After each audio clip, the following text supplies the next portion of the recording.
도성 시온아 크게 기뻐하여라. 도성 예루살렘아 환성을 올려라. 내 왕이 내게로 오신다. 그는 공의로우신 왕, 구원을 베푸시는 왕이시다. 사랑하는 교우 여러분, 오늘은 종려 주일입니다. 겸손히 이 땅에 오신 주님께 기뻐하며 경배를 올려 드립시다.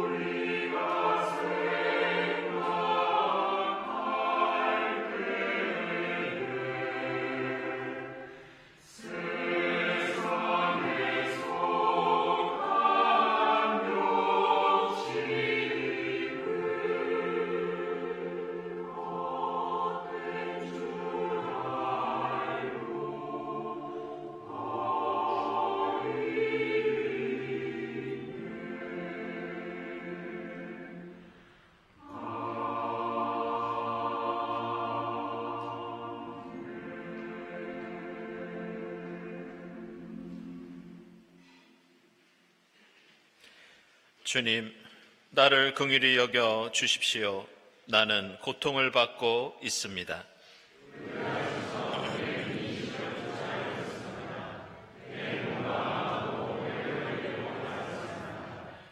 나는 슬픔으로 힘이 소진되었습니다.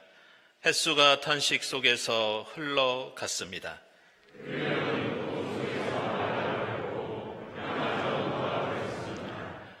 나를 대적하는 자들이 한결같이 나를 비난합니다.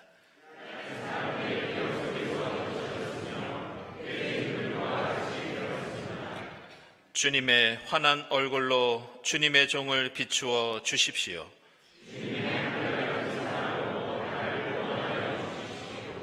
아멘.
여러분은 주님의 인자하심을 맛보았습니다. 주님께 나아오십시오. 임마누엘 주 하나님의 사랑에 의지하여 우리 모든 죄를 고백하고 회개합시다.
그는 우리 죄를 자기의 몸에 몸소 지시고서 나무에 달리셨습니다.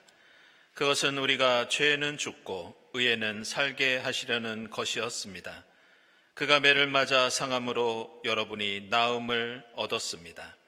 이 말씀에 의지하여 우리 모든 죄가 용서받았음을 선언합니다.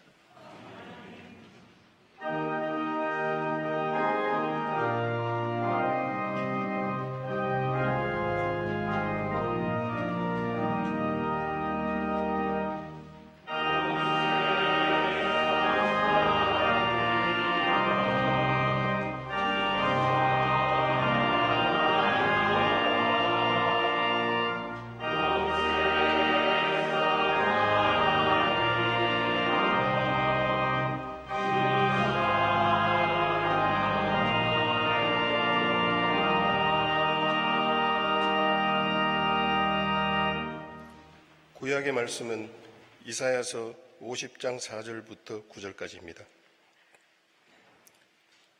주 하나님께서 나를 학자처럼 말할 수 있게 하셔서 지친 사람을 말로 격려할 수 있게 하신다. 아침마다 나를 깨우쳐 주신다. 내 귀를 깨우치시어 학자처럼 알아듣게 하신다. 주 하나님께서 내 귀를 열어주셨으므로 나는 주님께 거역하지도 않았고 등을 돌리지도 않았다. 나는 나를 때리는 자들에게 등을 맡겼고 내 수염을 뽑는 자들에게 뺨을 맡겼다. 내게 침을 뱉고 나를 모욕하여도 내가 그것을 피하려고 얼굴을 가리지도 않았다. 주 하나님께서 나를 도우시니 그들이 나를 모욕하여도 마음 상하지 않았고 오히려 내가 각오하고 모든 어려움을 견디어냈다. 내가 부끄러움을 당하지 않겠다는 것을 내가 아는 까닭은 나를 의롭다 하신 분이 가까이에 계시기 때문이다. 누가 감히 나와 다투겠는가? 함께 법정에 나서보자. 나를 고소할 자가 누구냐? 나를 고발할 자가 있으면 하게 하여라. 주 하나님께서 나를 도와주실 것이니 그 누가 나에게 죄가 있다 하겠느냐?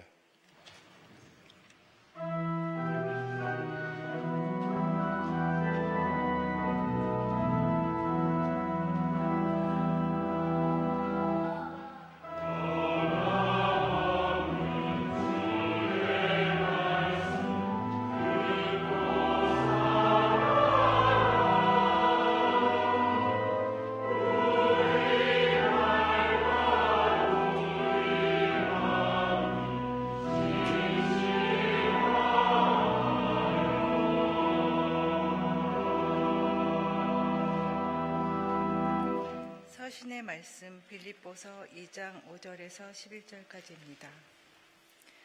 여러분 안에 이 마음을 품으십시오. 그것은 곧 그리스도 예수의 마음이기도 합니다. 그는 하나님의 모습을 지니셨으나 하나님과 동등함을 당연하게 생각하지 않으시고 오히려 자기를 비워서 종의 모습을 취하시고 사람과 같이 되셨습니다. 그는 사람의 모양으로 나타나셔서 자기를 낮추시고 죽기까지 순종하셨으니 곧 십자가에 죽기까지 하셨습니다. 그러므로 하나님께서는 그를 지극히 높이시고 모든 이름 위에 뛰어난 이름을 그에게 주셨습니다. 그리하여 하늘과 땅 위와 땅 아래에 있는 모든 것들이 예수의 이름 앞에 무릎을 꿇고 모두가 예수 그리스도는 주님이시라고 고백하여 하나님 아버지께 영광을 돌리게 하셨습니다. 아멘.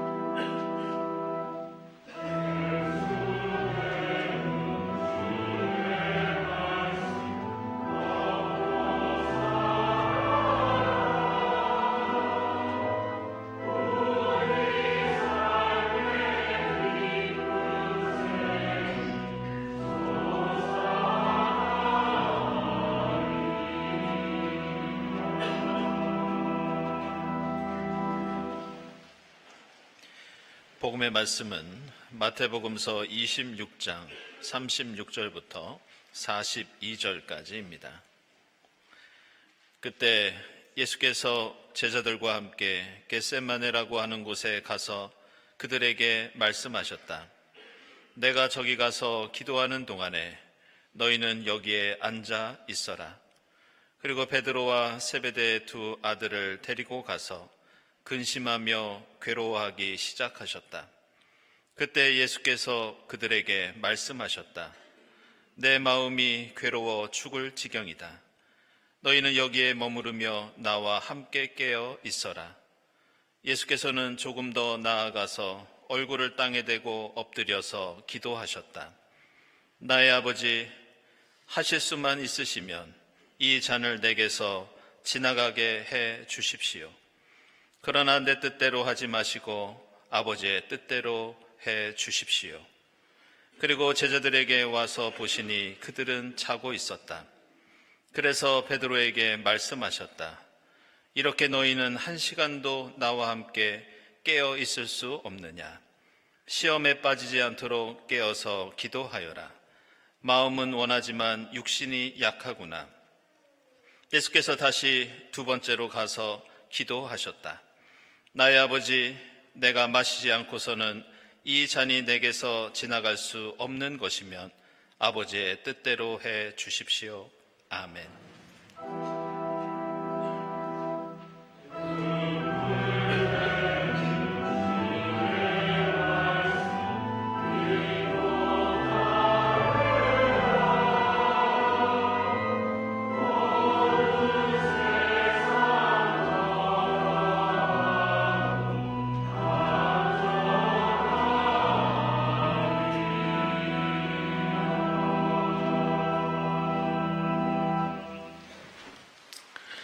네, 친교와 소식 시간입니다. 오늘은 주님께서 예루살렘에 입성하신 종려주일이고 이제 내일부터 고난주간이 시작됩니다. 이 자리에 함께 하신 교우들 또 인터넷으로 예배드린 교우들 환영합니다. 오늘 우리 교회 처음 참석하신 분들 환영하고요. 교회에 대해서 문의사항이 있으시면 세교실을 찾아주시기 바랍니다. 우리 주위에 계신 분들과 함께 평화 인사 나누겠습니다. 주님의 평화를 빕니다.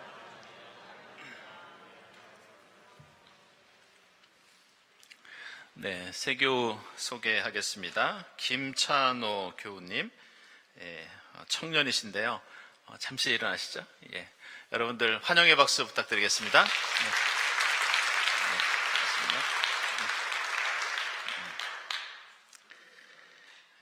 교우 소식입니다. 김영호 교우님, 김은주 교우님, 아버님 되시는 김옥열 집사님, 향년 90세를 일기로 지난 21일에 소천하셔서 장례를 잘 마쳤습니다. 그리고 김진욱 집사님, 여정성 장로님 어머님 되시는 백근원 본사님 96세를 일기로 지난 24일에 소천하셔서 역시 은혜 가운데 장례를 잘 마쳤습니다. 다시 한번 주님의 위로를 빕니다. 오늘 교회 처음 나온 아기가 있어서 함께 소개하고 또 기도하도록 하겠습니다. 우리 김상훈 집사님, 강경훈 권사님 아들 며느리 되신데 우리 김하균 교우, 김수지 교우, 윤서, 그렇죠? 예, 둘째 아입니다. 예, 아기가 대답도 합니다. 예. 네, 앞으로 나오시죠. 예.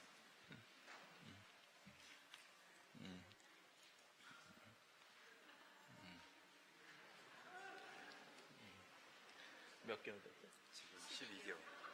예, 딱 돌이 됐습니다. 12개월 된 아기입니다. 예, 윤서.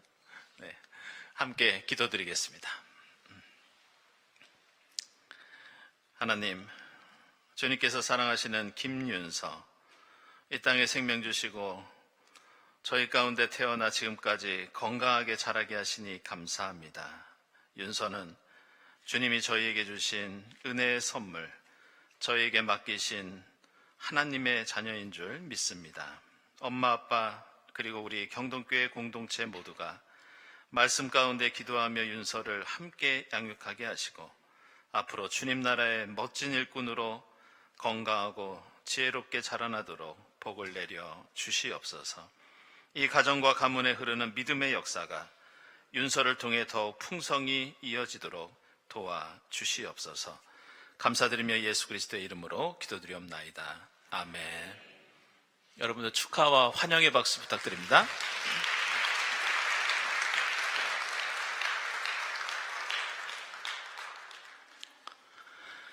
네, 모임 원래강군 주보 참고해 주시고요. 오늘은 종려 주일이고요. 특별히 지난주에 저희들이 광고로 말씀드렸듯이 사랑의 장기기증 운동본부에서 나오셔서 장기기증을 신청받고 있습니다. 저희들이 몇 년 전에도 이 캠페인을 한 적이 있는데요. 여러분들 아직 동참하지 못하신 분들은 함께 해주시고요. 저도 예배 마치고 여기에 동참하려고 합니다. 그리고 예전에 신청하셨던 분들도 절차나 이런 것에 대해서 함께 문의해 주시고 확인해 주시기 바랍니다. 말씀드린 대로 내일부터 고난주간이 시작되고 또 돌아오는 주일에는 부활주일입니다. 그래서 목요일에는 세종 목요일 예배가 있고요. 또 금요일에는 테네브레 음악 예배가 있습니다. 이 테네브레라고 하는 말은 라틴어인데요. 이 어둠이라는 뜻입니다. 그래서 촛불을 하나씩 끄면서 찬양을 통해서 예수 그리스도의 십자가 죽음을 묵상하는 그런 전통적인 예배입니다. 그리고 부활주일 예배 1, 2부 예배 때 저희들 세례와 견신례 있고요. 또 오후에는 부활주일 음악회가 일부 성가대에서 수고해 주시겠습니다. 부활절 세례 및 견신례 오늘 교육을 마쳤고 2부 예배 후에 문답이 있겠습니다. 그리고 부활주일 허남이 감사원금 안내입니다. 소천하신 가족을 추모하기 원하시는 교우께서는 다음 주일 예배에 앞서서 그 흰 꽃을 가지고 오시면 함께 꽃장식을 통해서 추모하도록 하겠습니다. 부활절 감사원금 예산은 다음과 같습니다. 네, 지난 주일에 장로 선거 공동위에 은혜 가운데 잘 마쳤습니다. 그래서 박세훈 집사님, 박성존 집사님, 강신아 집사님 세 분이 이번에 신임 장로로 비택되셨습니다. 앞으로 장로 교육을 받으시고 또 장로 고시를 치르신 다음에 올해 12월에 저희들 창립주일에 장로 임직을 하도록 하겠습니다. 계속해서 세 분 위해서 기도해 주시기 바랍니다. 상반기 세교 등록교육 일정 나와 있고요. 그 다음에 문화예술위원회에서 주관하는 도예 교실 있습니다. 다음 주일까지 노진숙 권사님께 신청해 주시고요. 그리고 부활주일에는 갤러리 카페에서 무료로 음료를 제공해 주신다고 합니다. 늘 수고해 주시는 여러분들께 감사드립니다. 사순절 음악회 2번 남았는데요. 돌아오는 주간에는 오세은 그리고 레조날의 앙상블 연주가 있겠습니다. 그리고 다음 주일 예배원 감사드리고 감사원금, 선한 이웃원금 하나님께 드립니다. 그리고 오늘 꽃드림은 우리 차승원 집사님, 이명원 권사님, 김정순 권사님 16주기 추모하면서 꽃드림 하셨습니다. 주님의 위로를 빕니다. 그리고 오늘 점심에는 김진욱 집사님, 여정성 장로님 가정에서 장례 마치고 떡을 대접해 주십니다. 함께 맛있게 드시고 또 위로 나누시기 바랍니다. 기도드리겠습니다.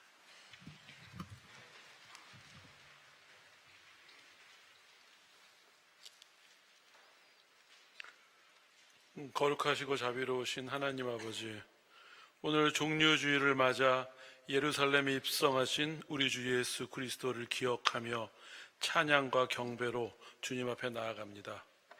호산나를 외치던 군중들의 환호 속에서도 묵묵히 십자가의 길을 걸어가신 주님의 사랑과 순종을 깊이 묵상하게 하옵소서. 고난주간의 시작에서 우리의 신앙을 다시 한번 돌아보게 하시고 변함없는 믿음과 겸손한 순종으로 십자가의 길에 동참하는 은혜를 허락하여 주옵소서. 은혜의 하나님, 주님의 몸된 교회를 위해 세 분의 장로를 뽑아주시니 감사드립니다. 주께서 친히 택하시고 세우신 귀한 일꾼인 줄 믿사오니 겸손과 사랑으로 교회를 섬기게 하시고 하나님의 뜻에 따라 충성도의 사명을 감당하게 하여 주시옵소서.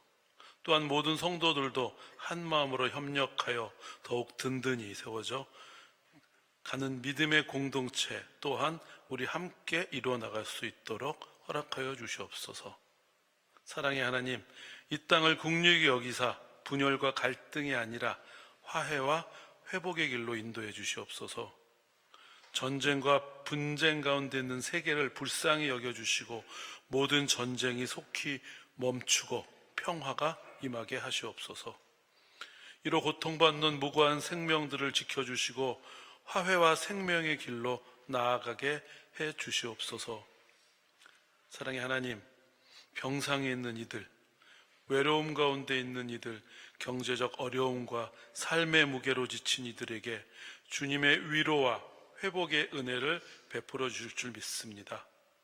특히 사랑하는 부모님을 떠나보내고 슬픔 가운데 있는 성도를 기억해 주시고 하늘의 위로와 평안으로 그 마음을 붙들어 주시옵소서.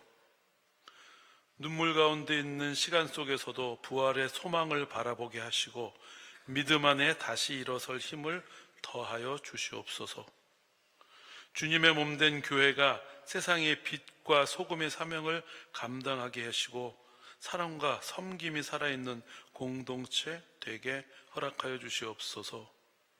이 고난주간을 지나며 저희가 더욱 깊은 영성과 거룩함으로 부활의 기쁨을 준비할 수 있도록 저희들과 함께 하여 주시옵소서. 오늘 드리는 예배 가운데 성령으로 충만하게 하시고 말씀 전하시는 목사님께 능력 더하여 주시며 모든 성도들의 마음을 열어주시고 말씀으로 변화되는 은혜를 경험할 수 있게 해 주시옵소서. 이 시간 찬양으로 섬기는 성가대 위에도 함께 해 주시고 들려지는 찬양이 하나님께 올려드리는 거룩한 고백이 되게 하시고 찬양하는 이들이 마음과 입술을 주장하셔서 은혜의 통로가 되게 하시옵소서. 그 찬양을 듣는 모든 성도들 가운데 위로와 회복 그리고 믿음이 은혜가 가득 임할 수 있도록 동행하여 주시옵소서. 우리의 구원자 되시며 십자가로 사랑을 완성해 주신 예수 그리스도 이름으로 감사드리며 기도드립니다.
네, 이부 성가대 종려주의를 맞이해서 세상 죄를 지고 가는 어린 양 예수를 함께 찬양해 주셨습니다. 감사드립니다.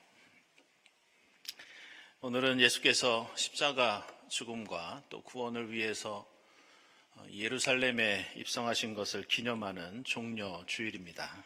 그리고 오늘 마태복음서에서는 그렇게 예루살렘에 입성하신 다음에 겟셋마네 동산에 올라가셔서 기도하신 그런 모습을 우리에게 소개하고 있습니다. 오늘부터 우리는 1년 교회력 가운데 가장 의미가 깊은 오늘 종려주일과 또 고난주간 그리고 이어서 부활주일을 맞게 됩니다. 이 고난주간을 보내면서 우리는 늘 우리의 죄를 고백하고 이 회개하는 시간을 보내게 되는데요. 이 중세 신학자이면서 이 캔터베리 대주교였던 이 안셀무스라고 하는 분이 있었습니다. 그분은 왜 하나님은 사람이 되셨는가라는 글에서 우리 인간의 죄에 대해서 이렇게 고백합니다. 하나님이 오죽하면 하늘에만 계시는 것이 아니라 이 땅에 인간으로 오셨는가? 이 땅에 사람의 모습으로 오실 만큼, 그리고 그냥 오시는 것이 아니라 오셔서 십자가에서 피를 흘리며 죽으실 만큼 우리 인간은 참 죄가 많은 존재다. 그러면서 우리 인간의 죄는 그만큼 크고 무거워서 누구나 함부로 속죄해 줄 수 없다. 인간이 되신 하나님, 십자가에서 고난과 죽음 당하신 그 예수만이 우리의 죄를 정결케 해줄 수 있다. 이렇게 고백합니다. 따라서 돌아오는 고난주간은 예수 십자가를 묵상하는 주간입니다. 그냥 묵상하는 것이 아니라 그 묵상을 통해서 나를 바라보는 시간입니다. 우리 평소에 다른 사람 비판하고 욕하는 거 참 좋아합니다. 하지만 세상에는 비난받아야 할 트럼프도 있고 네타냐후도 있지만 고난주간만큼은 나를 바라보는 시간입니다.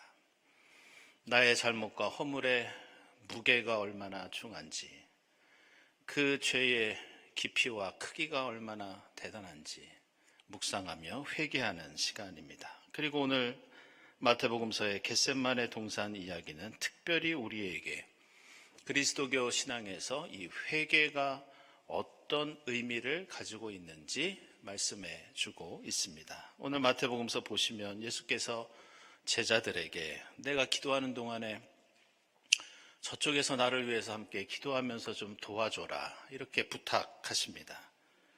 그리고 성경에서 보기 힘든 매우 이례적인 장면과 표현이 나오는데 그것은 예수께서 근심하고 괴로워하는 모습입니다.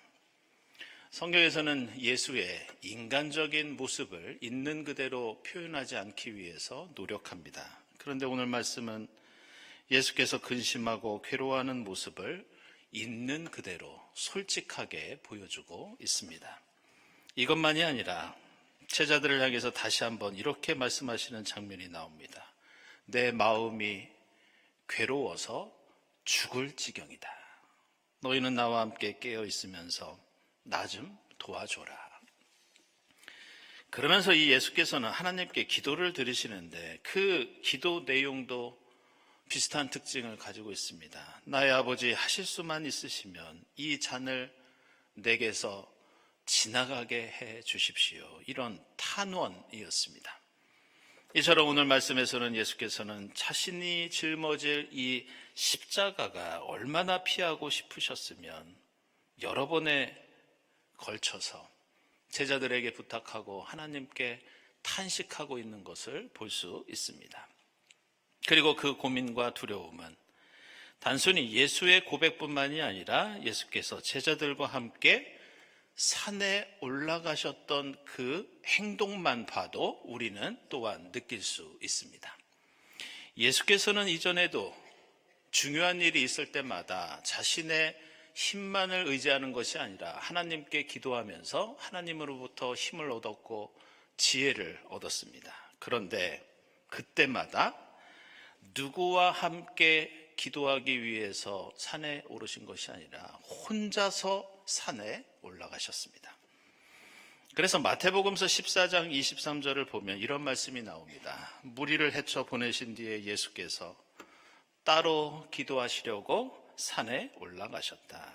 날이 이미 저물었을 때 예수께서는 홀로 거기에 계셨다. 누가복음서 6장 12절에서도 혼자 주님은 산에서 밤새워 기도하셨고, 그것은 누가복음서 9장 18절에서도 마찬가지입니다. 이처럼 주님은 항상 하나님께 아뢰며 기도를 통해 힘과 지혜를 얻었지만 대부분 혼자 산으로 올라가 홀로 조용히 기도하셨습니다. 그런데 오늘만큼은 베드로와 야고보와 요한 3명의 제자들과 함께 겟셋마네로 올라가십니다. 왜 함께 올라가셨을까? 그만큼 자신이 가야 하는 십자가의 길이 혼자 감당하기에는 너무나 힘들었기 때문에 제자들이 곁에서 함께 기도해주고 위로해주고 힘을 주기를 바라는 마음으로 주님은 제자들과 동행하셨습니다.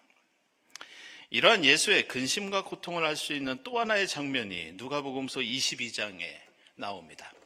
그것은 예수께서 제자들과 함께 겟셋마네에 올라가셨지만 제자들로부터 돌을 던져서 닿을 만큼의 거리, 그만큼 떨어져서 기도하셨다. 저희가 상상해 보면 50m 정도 되는 거리에 떨어져서 따로 간구하셨습니다. 비록 제자들이 함께 했지만 아마도 주님은 자신의 그토록 괴로워하는 모습을 제자들에게 보여주고 싶어 하지 않으셨을 것입니다. 하나님과 독대하면서 자신의 두려움과 고통을 있는 그대로 내밀하게 고백하고 싶으셨을 겁니다. 그래서 예수께서는 제자들과 멀리 떨어져서 오늘 말씀 보면 자신의 얼굴을 땅에 대고 엎드려서 하나님 앞에 가장 낮은 자세로 간절히 기도하고 있습니다. 당시 유대인들에게는 엎드려서 기도하는 관습이 없었습니다. 당시 유대인들은 일어서서 하늘을 우러러 기도하는 것이 그들의 기도 방법이었습니다. 그런데 주님께서는 오늘 빌립보서 말씀처럼 종의 모습처럼 자기를 가장 낮춘 자세로 하나님께 부르짖고 간구하고 있습니다. 그리고 누가복음서 22장 44절을 보면 땀이 핏방울같이 되어서 땅에 떨어지기까지 혼신의 힘을 다해서 이 기도를 이어갔던 것을 알 수 있습니다. 그런데 우리는 오늘 예수께서 이렇게 기도하는 모습을 보면서 이 오늘 말씀에 등장하는 어떤 특별한 하나의 이미지가 오늘 예수의 이 겟셋마네 기도를 이해할 수 있는 중요한 단서가 된다는 것을 알아야 합니다. 그렇다면 그 이미지가 무엇이냐? 바로 올리브 나무입니다. 이 겟셋마네는 예루살렘 동쪽에 있는 올리브산 기슭에 있는 동산이었습니다.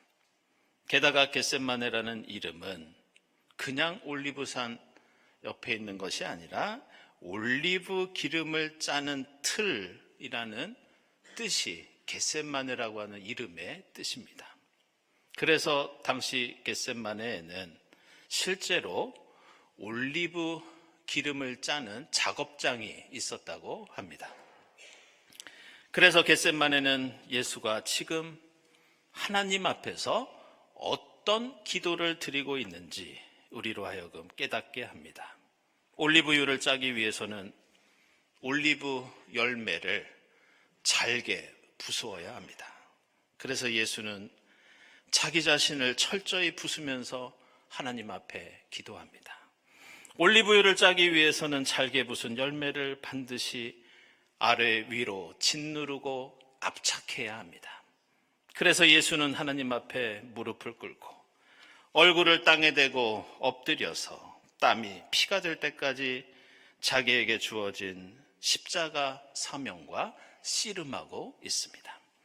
올리브유를 얻기 위해서는 한 번만이 아니라 2번, 3번 반복해서 기름을 짜고 또 짜내야 합니다. 그래서 오늘 예수는 그 기름을 짜내듯이 하나님께 한 번 기도하고 마는 것이 아니라 2번째 기도, 3번째 기도를 거듭 반복하고 있습니다.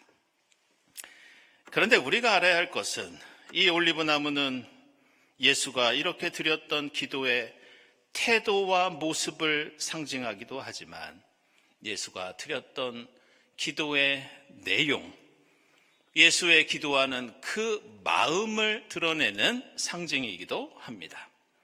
예수가 살았던 로마 시대의 올리브나무는 풍요와 번영의 상징이었습니다. 그래서 로마 황제들은 자신의 통치와 업적을 과시하기 위해서 동전에도 올리브나무를 새겨 넣었고 조각상으로도 이 올리브나무를 만들었고 건축물에도 올리브나무를 새겨 넣었습니다.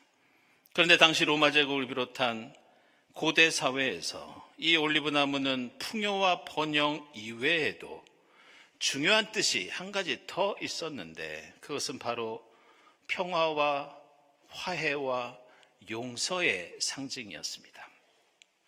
구약 성경의 창세기만 보더라도 노아 홍수 이야기에서 홍수 심판이 끝나고 비둘기가 올리브 나뭇잎을 물고 오면서 이제는 심판이 끝나고 평화와 화해의 시대가 온다는 것을 상징합니다.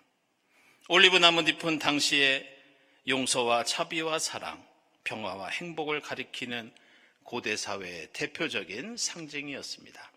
그래서 지금도 유엔을 가리키는 심볼을 보시면 거기에 같은 의미로 올리브 나뭇잎이 그려져 있습니다.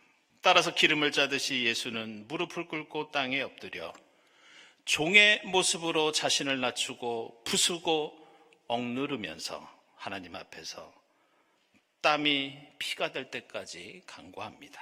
그런데 그의 첫 번째 기도, 예수가 드렸던 첫 번째 기도는 십자가 고난과 죽음을 회피하고 올리브나무 같은 세상 행복과 번영을 누리고 싶은 인간의 욕망의 기도였습니다. 그러나 예수께서는 2번째 기도, 3번째 기도를 이어가면서 나의 뜻이 하나님의 뜻으로 바뀌고 두려움과 근심이 십자가 고난을 향한 고백과 결단으로 변화되고 있는 것을 볼 수 있습니다. 이처럼 예수께서는 산에 오르시고 첫 번째 기도를 들으실 때까지 십자가 죽음을 두려워하고 그 고통을 어떻게든 피하고 싶었습니다. 그러나 기도가 거듭될수록 자신보다 하나님의 뜻과 계획을 생각하게 되었고 오늘 이사야서 말씀처럼 2번째, 3번째 기도를 통해 드디어 주님은 하나님 뜻에 온전히 순종하게 됩니다. 결국 겟셋마네 동산에서 드렸던 주님의 기도는 오늘 종려주의를 맞이하고 고난주간을 시작하는 우리에게 우리는 하나님을 어떻게 믿어야 하고 하나님께 어떤 기도를 드려야 하는지 가르쳐주고 있습니다. 우리의 믿음, 우리의 기도는 종종 하나님의 뜻보다 나의 생각과 뜻을 앞세울 때가 있습니다. 그래서 주님이 주셨던 십자가를 우리도 피하고 싶고 때로는 용서와 희생과 사랑을 외면하면서 올리브 열매가 주는 행복과 기쁨만을 붙잡고 누리고 싶을 때가 많이 있습니다. 그러나 오늘 말씀은 겟셋마네에서 자신의 온 존재를 쥐어짜는 주님을 바라보면서 주님이 드렸던 2번째 기도가 우리가 드려야 하는 기도가 되어야 한다고 말씀하고 있습니다. 저는 오늘 말씀을 읽고 묵상하면서 서두에 말씀드렸듯이 우리가 이 고난주간에 드려야 할 진정한 회개의 기도가 이 겟셋마네 기도 속에 담겨 있다고 생각합니다. 물론 오늘 말씀에는 예수께서 자신의 허물과 잘못과 죄를 고백하는 우리가 알고 있는 일반적인 그런 회개가 등장하지는 않습니다.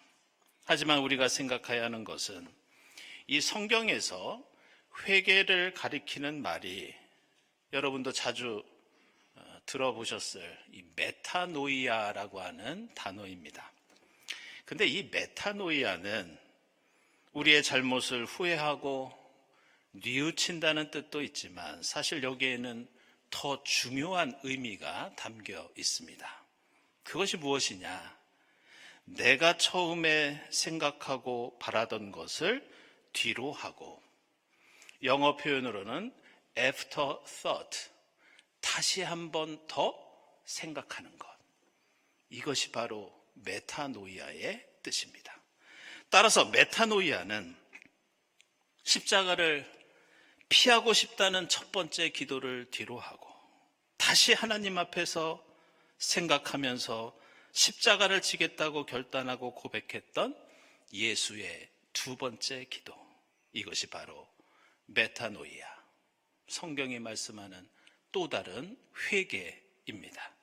회개는 나의 잘못을 뉘우치는 것만이 아니라 내가 가고 싶었던 길, 내가 가려고 했던 길을 십자가를 바라보며 한 번 더 생각하는 일입니다.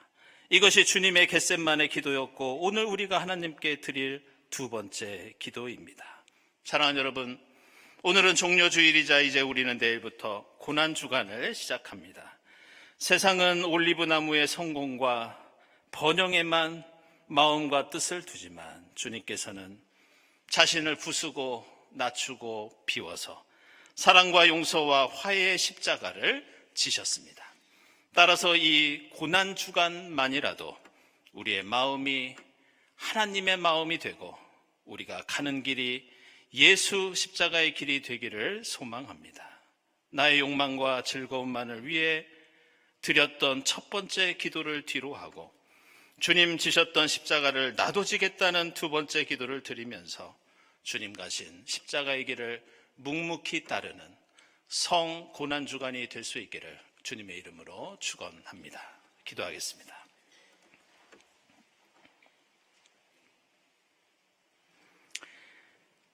하나님 감사합니다.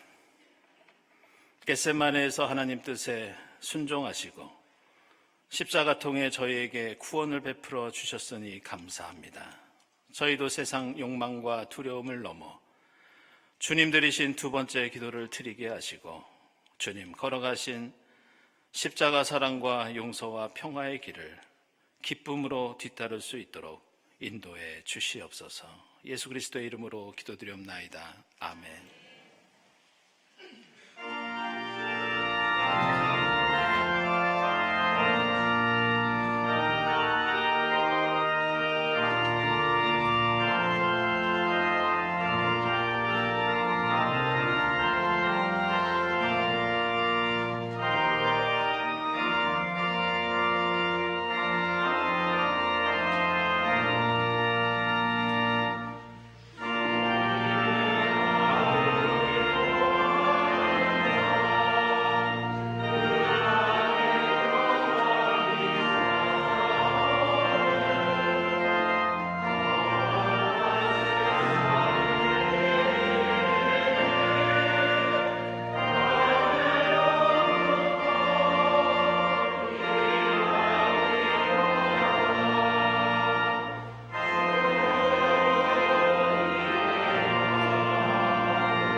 하나님 감사합니다. 지금 여기까지 저희들을 인도해 주시고 거룩한 주일 주님 앞에 나와 함께 예배드리게 하시니 감사합니다.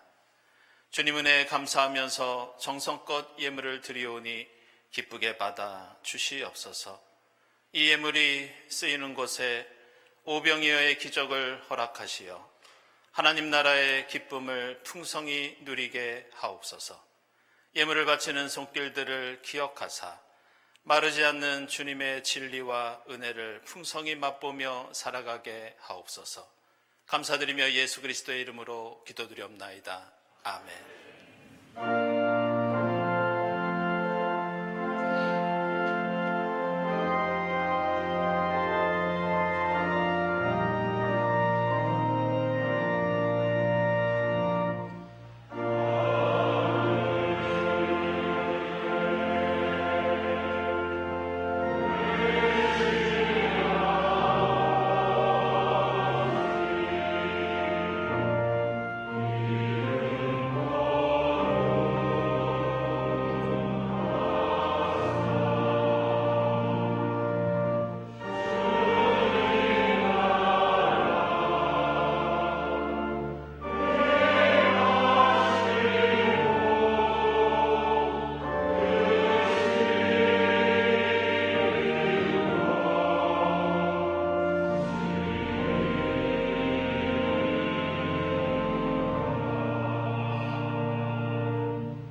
하나님 감사합니다. 겟세마네 동산에서 땀방울이 핏방울이 되기까지 하나님 뜻에 순종하시어 저희들에게 십자가 구원과 생명을 베풀어 주시니 감사합니다. 하나님, 저희로 세상 욕망과 두려움을 뒤로하고 주님 드리신 두 번째 기도를 저희도 드리게 하시고 십자가의 길을 가시는 주님을 묵묵히 따르는 고난주간이 될 수 있도록 인도해 주시옵소서. 이 모든 감사와 간구 위에 성부와 성자와 성령 삼위일체 되신 하나님의 은총이 지금부터 영원까지 함께하옵시기를 간절히 축원하옵나이다. 아멘.